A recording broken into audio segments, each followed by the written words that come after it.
నా ప్రియమైన భారతదేశ ప్రజలారా, బీజేపీకి 370 కన్నా సీట్లు ఎక్కువగా ఇచ్చినా ఖచ్చితంగా భారత రాజ్యాంగాన్ని మారుస్తారు. ఇది మన భారత రాజ్యాంగంలో 2/3 వంతు మెజారిటీ అవుతుంది. ఓకేనా?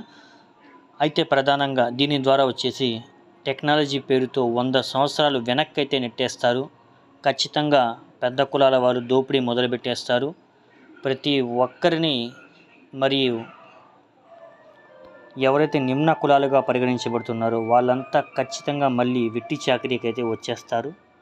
టెక్నాలజీ పేరుతో వచ్చేసి మేమేమో సాధించేసామని చెప్పి ఆ యొక్క కబుర్లు మీడియాని వాళ్ళు ఆల్రెడీ కొనేశారు. కేవలం వాళ్ళ యొక్క కల్లిబుల్లి మాటలు ఏవైతే ఉన్నాయో, వేస్ట్ మాటలు అవన్నీ చూపించుకుంటూ దోపిడీ అయితే బాగా చేసేస్తారు. బానిసల్లాగా కుక్కల్లాగా బతకాల్సిన పరిస్థితి అయితే వచ్చేస్తుంది. మణిపూర్ అయిపోతుంది దేశం మొత్తము. ఒక్కసారి చూసేశారు కదా మహిళలకు ఏం చేశారో అక్కడ, ఆ విధంగా అయిపోతుందండి.